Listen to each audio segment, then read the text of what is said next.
Hello everybody, look what just arrived on my doorstep. We are doing an unboxing today of the Gustave Dore Tarot. This is an absolutely gorgeous deck. I do know a few things about it. I also have a little bit of an idea about it, but anyways, I want to see it in person. This deck is very exciting. I'm not normally a fan of black and white decks, and I know what this is. However, my understanding and from what I've seen so far and a couple of pictures is that the artistry, the sheer artistry and the detail they make you forget that this is black and white at all. So hello, by the way, my name is Victoria. This is Radiant Moon Tarot if you haven't been here before. So we're gonna get right into this. We're gonna break this open like a little kid on Christmas Day, and we're gonna see what this deck is all about. We're gonna get some first impressions, and we'll do a flip through of every single card and see what this is all about and see what it looks like up close. So I'm just going to grab my thing here, and we're gonna see if we can open it without damaging the box. And if you've been here before, you know that I am not the biggest fan of tuck boxes. I hate them, actually. I can't stand them. Some people really like them, some people not so much. However, let's get right into it. So this is Lo Scarabeo, and of course they do a lot of really cool decks. They do a lot of special edition decks and everything. This one is just a regular mass production, but I don't know, it feels like it should be a little bit something more. So let's crack into it. The box itself, though, I mean, wow. Okay, it's absolutely gorgeous. So let's have a look. Now, if you're one of those people where you say, well, you know, isn't biblical references, a lot of these imageries are actually very biblical. And, you know, but if you actually look at whether you are religious or not, whether you have any, whatever your belief system happens to be, you can't deny the sheer artistry and the level of skill that, you know, that a lot of these old artists you had, right? I mean, not that there's not any really good artists these days. There are, but it's just a little bit different. So I kind of like the old artistry. So anyway, so it comes with a little book there, probably fairly useless. Oh, look, a little spread, little 5-card spread, but I don't think it tells you what it's about. It actually does have a little bit of a blurb about the artist that they've used for this deck. A little bit more, and then it just goes right into the major arcana. So, you know, it's just your normal standard Lo Scarabeo. Now, right off the bat, it just, you know, even just looking at, you know, the box, this just feels like a deck that needs a special treatment, like a really special treatment. I don't know if you've ever seen the Solabusca. The Solabusca is a beautiful Italian Renaissance. This artist is French, but the Solabusca, they've done a museum quality deck with it. It wasn't gilt edges, but the cardstock and the quality was just fine. So I'm not sure if Lo Scarabeo is just doing this mass publication for this particular deck, and maybe they'll see how it flies, see how people enjoy it, and maybe they'll do something really wonderful a little while later. So you got your normal little card in there, the back of the cards. Wow, those are nice. Everyone likes to see the back of the cards.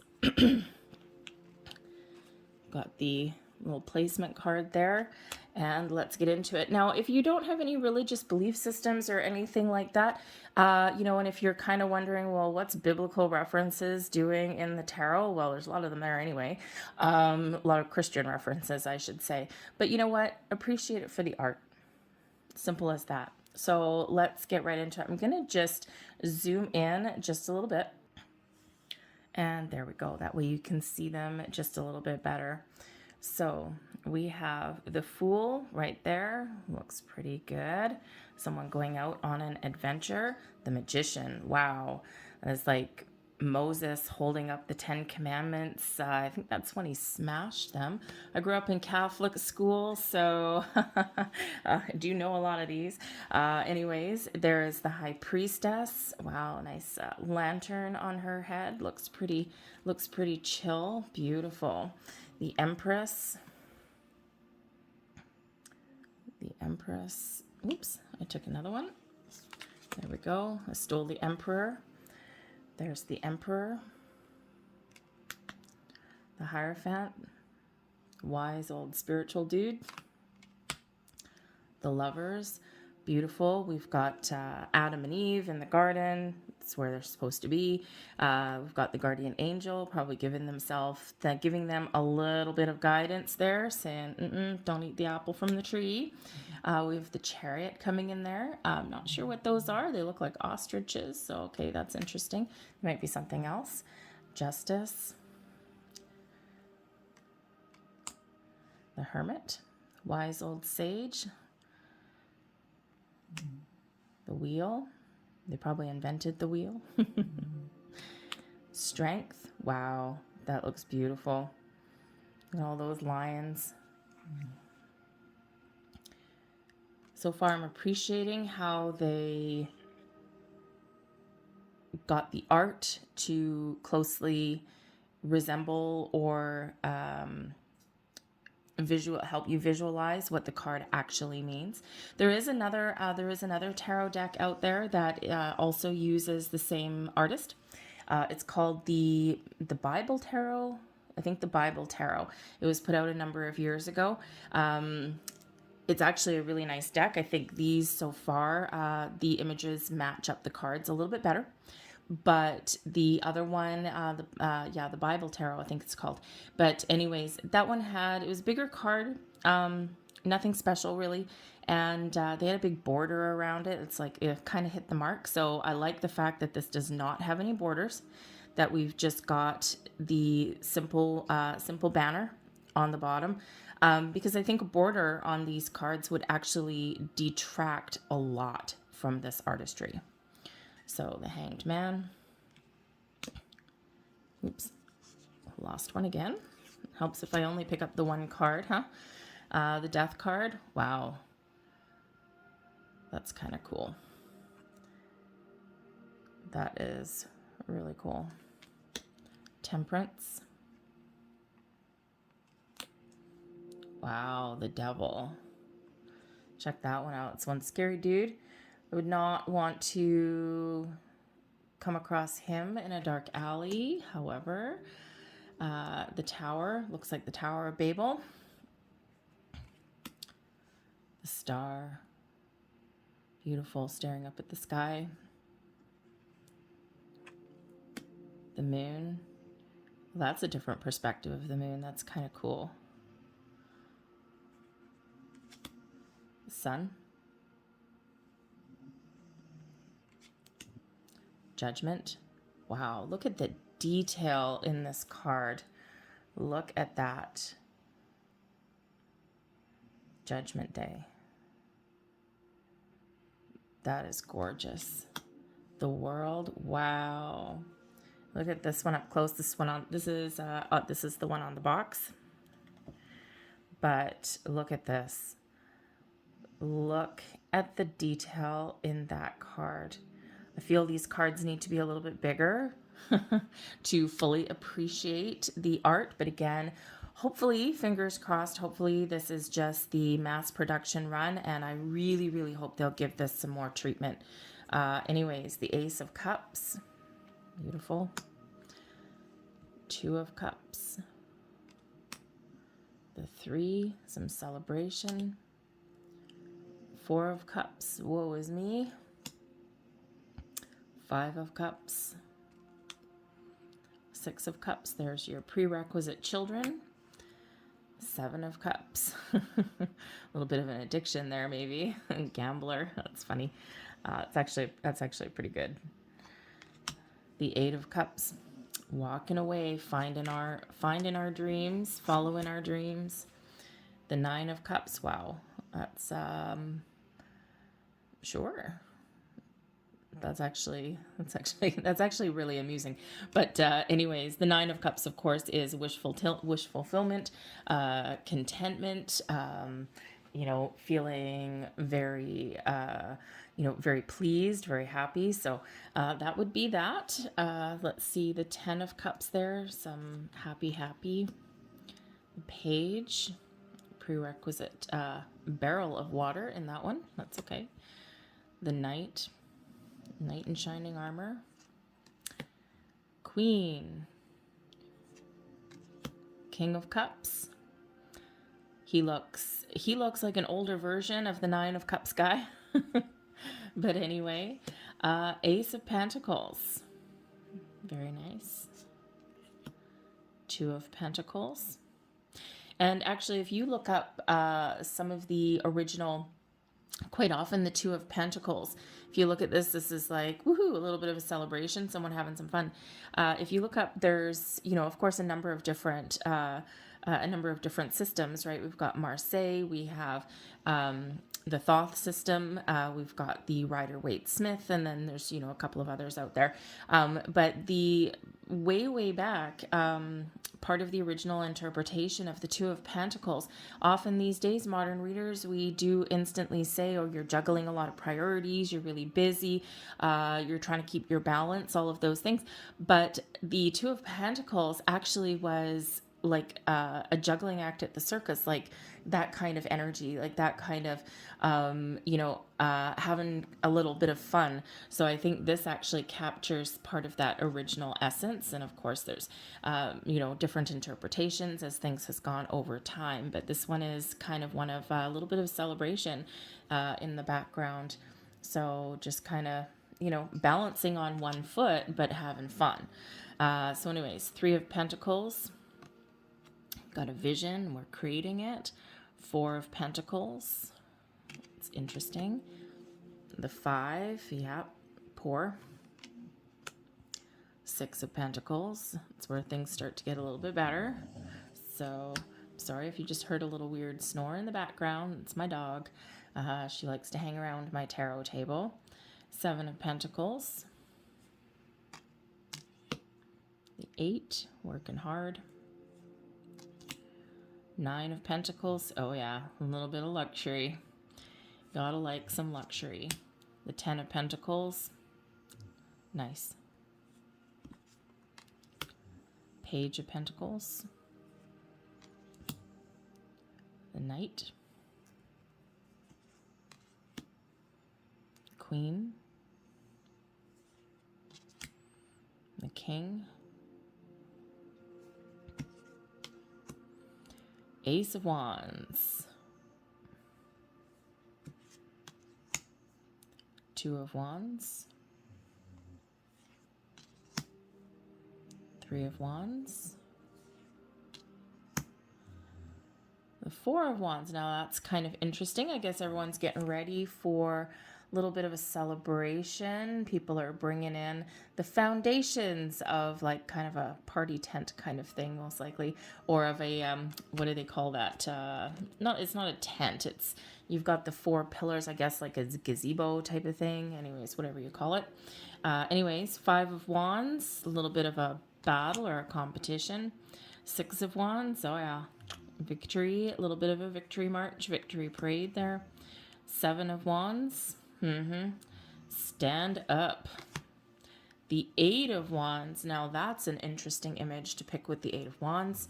Those pillars crumbling. Interesting. Well, fast movement. Sure. So anyways, that's an interesting one. The Nine of Wands. Yeah, wounded warrior, but still standing. Ten of Wands. Actually, I like that one. It's actually really good. We're used to seeing, in Rider-Waite-Smith anyway, we're used to seeing, person walking along, still moving forward, but with, all those wands on their back. This way it's a bushel of wood or something there, but still very nice matching up there. Page of Wands. The Knight. Oh, yeah. Speedy Gonzalez. Queen of Wands, your best friend, pretty much. The King. The Ace of Swords, that's nice too.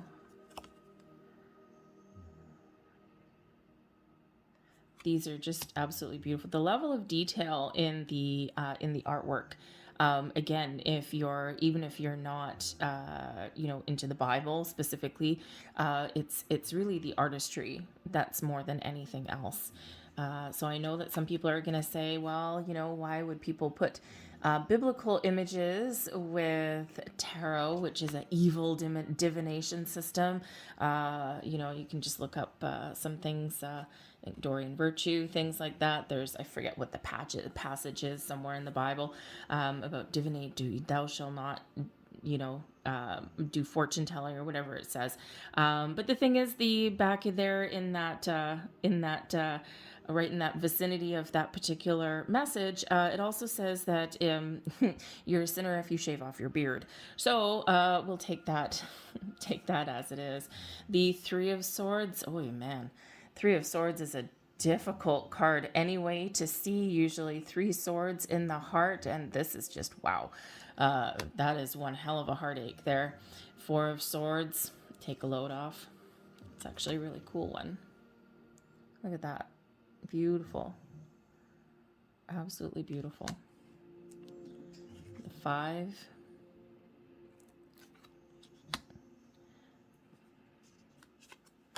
Six of Swords. Yep, we're on a boat. Okay, there we go. So we've got the boat and we've got moving forward. A lot of people in that boat. Looks like it's going to fall. It looks like it's going to sink, but that's okay. The 7 of Swords. It's an interesting one. Looks like someone's running to the castle or running away from the castle. I can't really see which one it is, but anyway. The 8 of Swords. Yeah, locking ourselves in a cage. Restrictions. There we go. The 9 of Swords. Oh, that's exactly what you feel like when you're lying in bed, tossing and turning, all worried and anxious. Yeah, look what's coming at you. 10 of Swords, done like dinner. Beautiful, though. The Page of Swords. This is interesting. Very interesting imagery for the Page of Swords. Got a dead guy on the ground. And I'm assuming that's the page. So anyways, that's an interesting one. The Knight of Swords. Oh, yeah. There we go. I wouldn't want to run into the Knight of Swords on a battle, but there he is. The Queen of Swords. Queen of Swords, Queen of Swords. Saucy little minx there. Little bitch, actually. Queen of Swords isn't always super, super friendly. Always honest, though. And last but not least, we've got the King of Swords there. Beautiful. This is a beautiful deck. The cardstock, just standard mass production from a tuck box. I do love the back. The images are absolutely beautiful. Now, what would I do with this deck? Something better, something nicer. It's beautiful. I'll use it. When you're looking at it, like, I don't know about you, but I'm forgetting that it's black and white. It doesn't detract from the images. I think color would actually take away from it. But I would definitely do a special edition with this. This screams for a special edition. Something where the cardstock is way, way better. I would actually probably, from the edges of that, I mean, that's gorgeous back. From the edges, I would do either maybe a silver gilded edge. I'm a sucker for gilt edges. Or I would do something in like still a gilt edge, but like a muted, like a muted sepia tone kind of thing. I wouldn't do gold, not on this deck, not with the black and white. I think that would look weird. But definitely the cards need to be a little bit bigger, not too much bigger, not as big as Solabusca. Those are so big that they are almost impossible to shuffle and they're slippery. So they kind of tend to go everywhere. So I would do probably something in between. So something just a little bit bigger, just to get a little bit more detail in the artwork. I would also do, of course, the better cardstock, something that's not as bendy. I would also, a book, the book, this thing, whatever. Okay, toss that to the side. There needs to be a book. There are books out there about the artistry from this artist and diving deep into it and all the symbology and everything. But I would love to see a beautiful book that really explains how the imagery on the card matches the card itself. Why was this image chosen? Right? Why was, go back to probably my favorite card out of this deck is actually the Death card is pretty spectacular. The Judgment card is beautiful, if I can find it. The Judgment card is absolutely beautiful. Where are we? Judgment. Absolutely gorgeous. But the one that really takes the cake is the World card. Like the level of detail in that deserves a bigger card, that deserves a bigger platform to see that image in all of its glory. So that's what I would do with this deck. So hopefully so many people tell Lo Scarabeo this, if they have a comment section, just pound them with those suggestions there. Bigger card stock or slightly bigger cards, but nowhere near as big as Solabusca.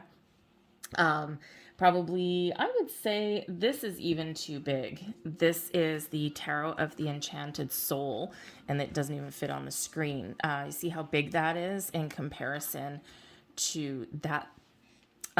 This one, the Tarot of the Enchanted Soul, is still a little bit big, so I would probably do something halfway between that. And of course, better cardstock. This is even a little bit thin. So I'd do something a little bit thicker, and give it the treatment that it deserves with a really high quality, sink your teeth into it, guidebook that comes with it. And how does this match, right? Where did the Judgment card, when was it created? All of those things for those that appreciate a little bit of history, because this is what it is. This is history of this artist attached to tarot cards, and it's gorgeous. So anyways, I hope that you enjoyed this flip through, and hopefully if this resonated with you, I will put a link there so you can buy the cards if you don't have to go searching for them. And hammer Lo Scarabeo with some suggestions there. I know I will. And see if we can get like a special edition for this, because if there's ever a deck in recent memory that deserved one, it is this one. Anyways, thank you so much for watching this flip through. Hopefully you did like these and score one for yourself. Anyways, I'll leave the link down below. Bye.